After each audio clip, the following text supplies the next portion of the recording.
My sister mocked me as the family failure in front of her clients, until one of them stood up, called me madam, and her whole life fell apart.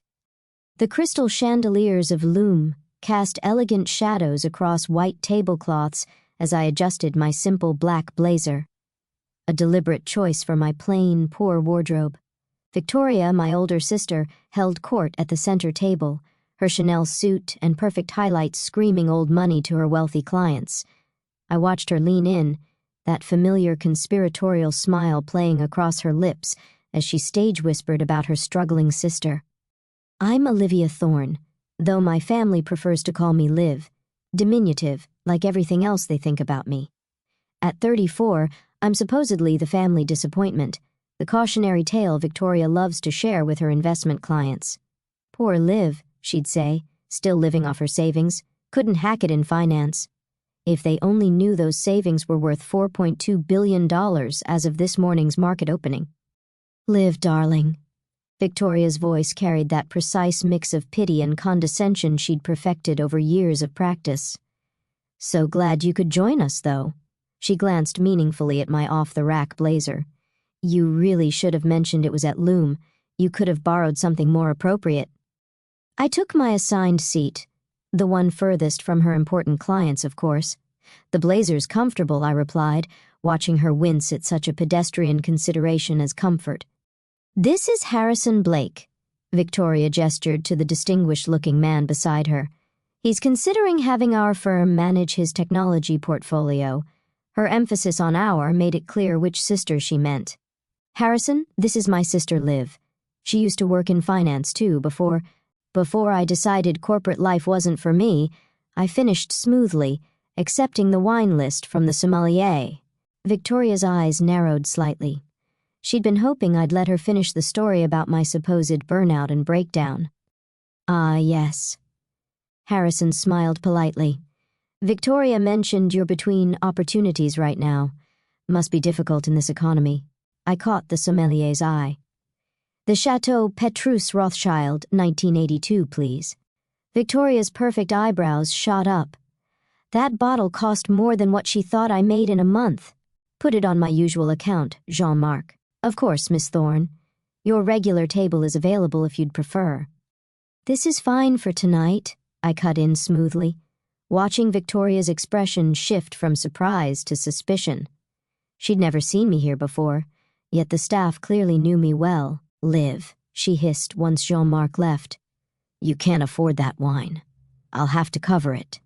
Actually, Harrison interrupted, studying me with new interest. Did you say Thorne? Not Olivia Thorne, Victoria laughed. That silvery social laugh she used to smooth over awkward moments. Yes, that's her name, but... Of Phoenix Capital, Harrison continued, his focus entirely on me now. The same Olivia Thorne who just acquired Microte Solutions. The silence that fell over the table was absolute.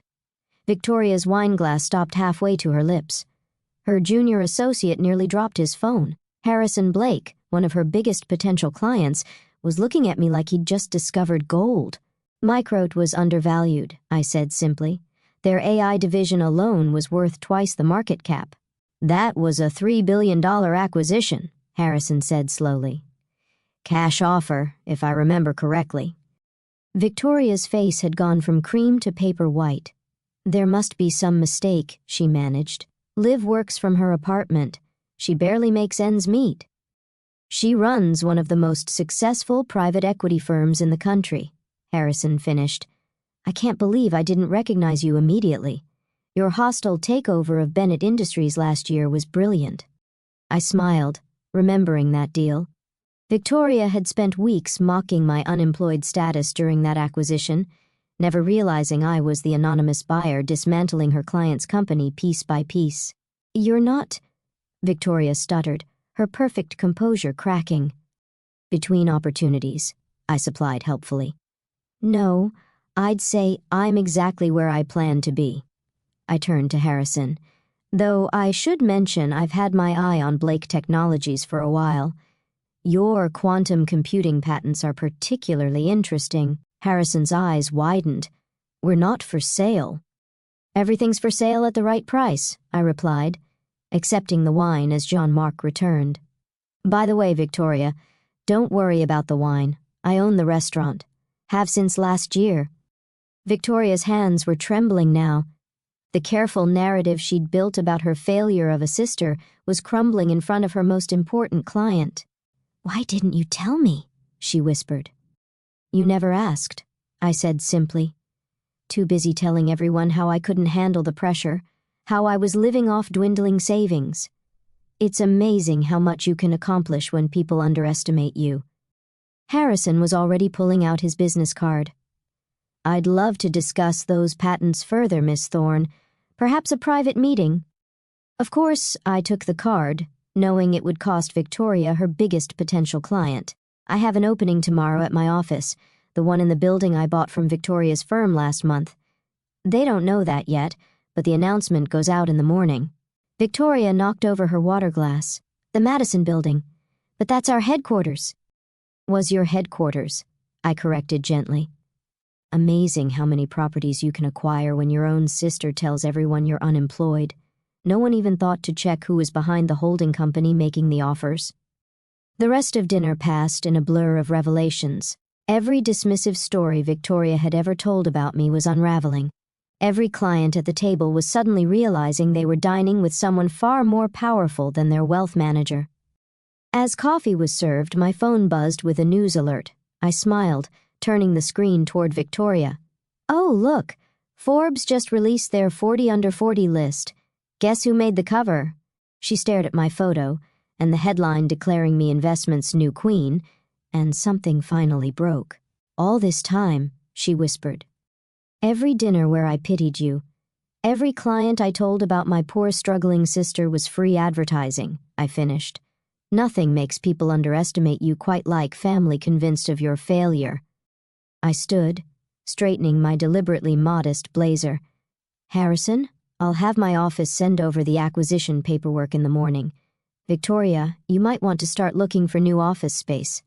I hear rents are quite high these days." As I walked out of Loom, my phone buzzed again. A message from our mother. Victoria just called in tears. "What did you do?" I smiled, typing back, "Nothing much. Just showed her that sometimes the biggest success stories are written in silence." Tomorrow, the full scope of my empire would become public. The acquisitions, the properties, the companies I'd built while my family dismissed me as a failure. But tonight, watching Victoria's perfect world crumble over a bottle of wine I owned was satisfaction enough, because sometimes the best revenge isn't proving people wrong, it's letting them realize they never really knew you at all. The morning after my dinner with Victoria brought exactly the chaos I'd expected. My phone hadn't stopped buzzing since dawn. Texts, calls, emails, all from family members who'd suddenly discovered they had a billionaire relative. I sat in my real office, not the modest co-working space my family thought I used, but the entire top floor of the Phoenix Capitol building downtown. Floor-to-ceiling windows offered a perfect view of the city I'd been quietly reshaping for the past 5 years. "Your sister's been in the lobby for an hour, Maya," my executive assistant announced. "Security says she's tried 3 different names to get past reception." I glanced at the security feed. Victoria looked decidedly less polished than usual. Her designer suit was slightly wrinkled, her perfect hair showing signs of a sleepless night. The Madison Building announcement must have hit. "Your mother's called 6 times, Maya continued. "Your father's trying to reach you through LinkedIn, and your cousin Sarah's already updated her profile to mention her close family connection to Phoenix Capital CEO.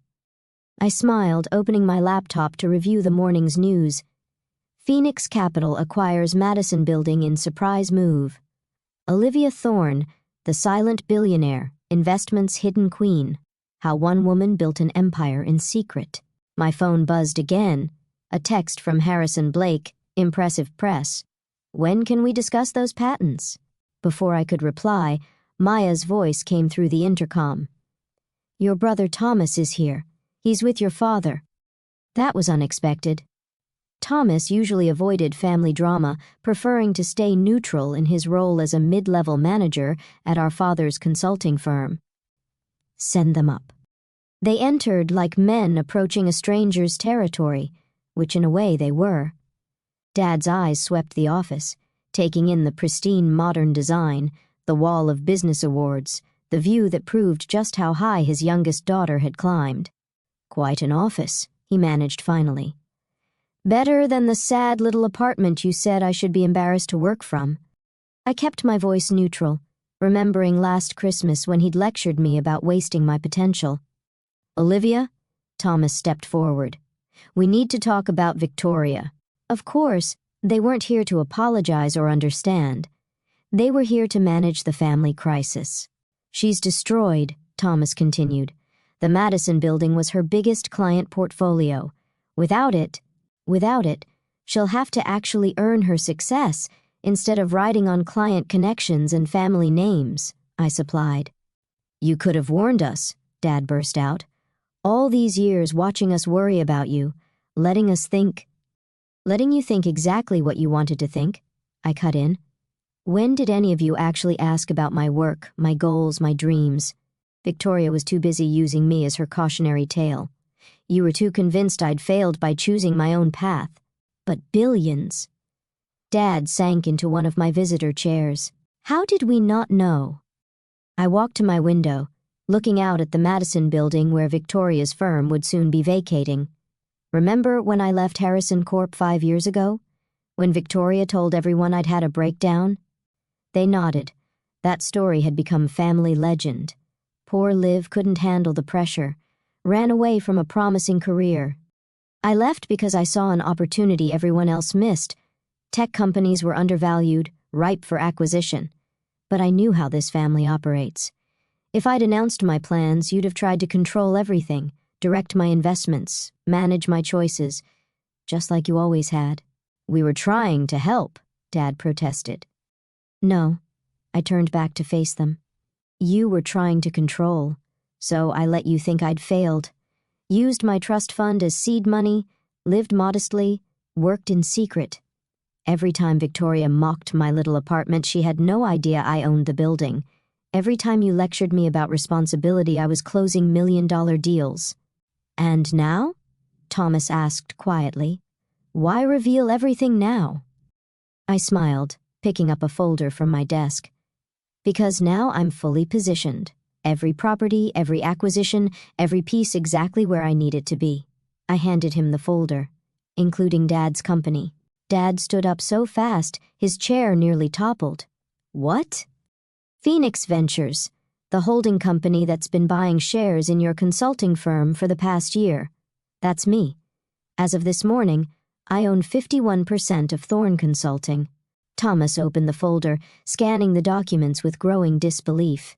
She's right, Dad. She's majority shareholder. You can't. Can't what? Run the company better than you? The same way I couldn't handle finance, couldn't manage my own career, couldn't be trusted to make my own choices? My phone buzzed. Maya's message flashed. Victoria is trying the service entrance. Now, if you'll excuse me, I gathered some papers. I have a meeting with Harrison Blake about acquiring his tech patents. When the board meets tomorrow at 9, Dad, I expect you'll want to prepare your retirement announcement. Retirement? His face flushed. You can't force me out of my own company. Actually, I can. And I will consider it a lesson in consequences. Now, if you'll have security escort you out, I believe my sister's about to make her third attempt to breach the building. As they left, Thomas paused at the door. For what it's worth, he said quietly, I always knew you were smarter than they gave you credit for. I just never imagined. No one did, I replied. That was rather the point. After they left, I buzzed Maya. Hold my calls unless it's Harrison Blake. And Maya, send flowers to Victoria at the Madison building. White lilies. Card should read, Sometimes the best success stories are written in silence. I turned back to my window, watching Dad and Thomas exit the building.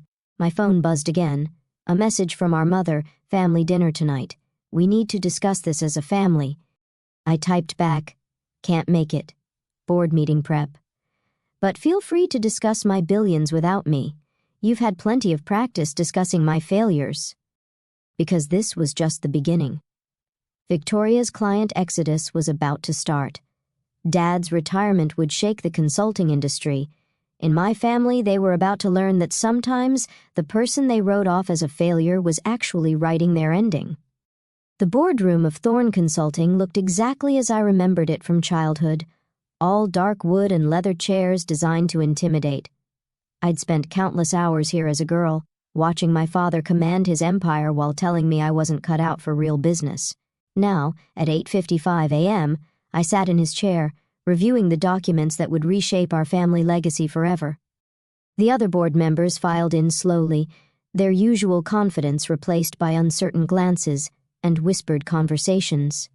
They'd all received the morning's press packet, complete details of Phoenix Capital's acquisition, my father's retirement, and the company's new direction. Dad entered last, Victoria surprisingly at his side. They'd clearly coordinated their attack. Both wore power suits and matching expressions of righteous indignation. "This is ridiculous," Dad announced before even sitting down. "You can't just walk in and take over." "Actually," I cut in smoothly, "I walked in months ago. You just didn't notice because you were too busy dismissing me." I nodded to my legal team. "Please distribute the voting records." Victoria grabbed her copy, manicured fingers trembling slightly. "These are fake. They have to be, like my supposed breakdown was fake." I raised an eyebrow. "Or my alleged failure." "No, sister dear, these are quite real. Every share purchase, every proxy vote, all perfectly legal and verified." "You've been planning this." Dad's face had gone from red to pale. "All those family dinners where you let us lecture, you were excellent opportunities to gauge the company's weaknesses," I confirmed. Amazing what people reveal when they think they're talking to someone who doesn't matter. The boardroom door opened again. Harrison Blake walked in, followed by 3 other major clients Victoria had been courting. Her face went from pale to ashen. "Harrison," she started, "we had a meeting scheduled for—" "With Phoenix Capital," he finished, "which, as we now know, means with your sister." He took a seat beside me. "The patents we discussed last night, Olivia. I'm ready to proceed." Victoria's Mont Blanc pen snapped in her grip, leaving a blue stain on her pristine white cuff. "Those were my clients," she whispered.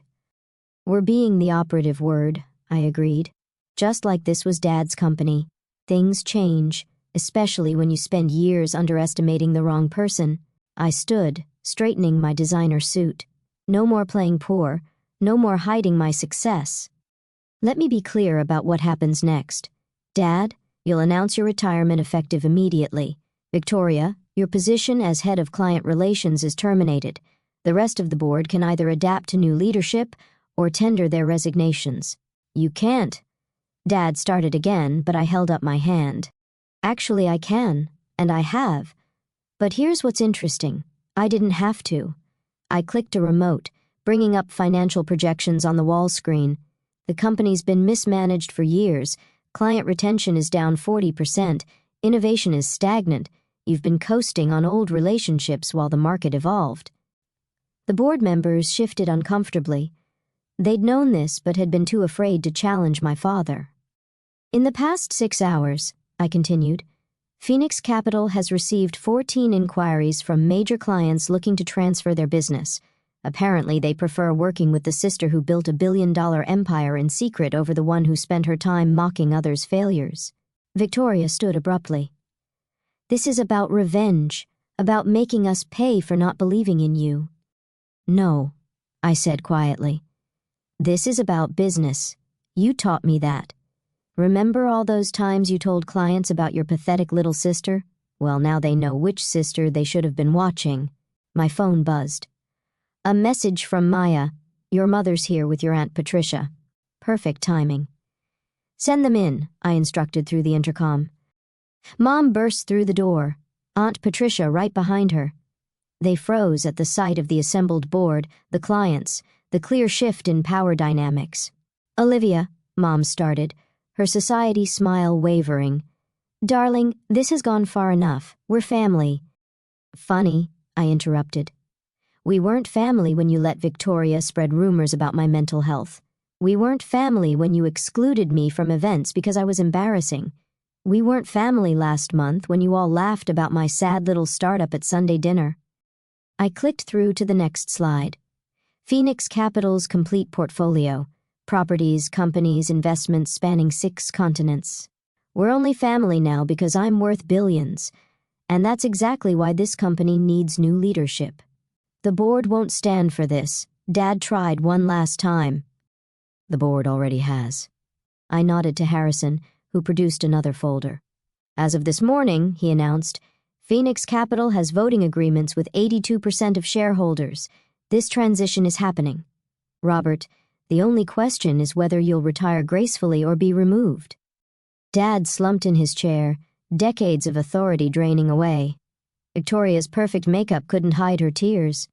And Mom just stared at me like she was seeing a stranger. In a way, she was. Maya will show you out, I said calmly. Your retirement package is generous, Dad. Victoria, your severance will be fair. Consider it a lesson in the danger of underestimating people. As security arrived to escort them out, I turned to the remaining board members. Now, shall we discuss the company's future? I have some thoughts on modernization. Later that evening, I sat in my office reviewing the day's press coverage. The business world was buzzing about the silent billionaire who'd orchestrated one of the most elegant corporate takeovers in recent history. Victoria's client list had already started defecting to Phoenix Capital. Dad's retirement announcement was drafted and scheduled for morning release. My phone buzzed with a text from Thomas. For what it's worth, I'm proud of you. Always knew you were the smartest one in the family. I smiled, remembering all the family dinners where they dismissed my potential. All the celebrations I'd attended in simple clothes, letting them think I couldn't afford better. All the times Victoria had used me as her cautionary tale. Maya appeared in my doorway. Your mother's called 6 more times. Victoria sent 4 emails asking to explain her side. And your father has finally learned what real business looks like. I finished. Hold all their calls. They've had years to talk. Now it's my turn. I turned to my window, watching the city lights flicker on. Somewhere out there, my family was realizing that success doesn't always announce itself. Sometimes it builds in silence, growing stronger in the shadows of others' doubt. And sometimes the sister they dismissed as a failure was actually writing their ending all along. Because revenge isn't always about destruction. Sometimes it's about showing people exactly who you've become while they were busy underestimating you. I picked up my phone and typed one final message to our family group chat. Next family dinner will be in my boardroom. Dress appropriately. After all, we have a new hierarchy to discuss. Then, I turned back to my empire, the one I'd built in silence while they counted my failures. Because sometimes the best success stories are written by the people no one thought to watch. And I was just getting started.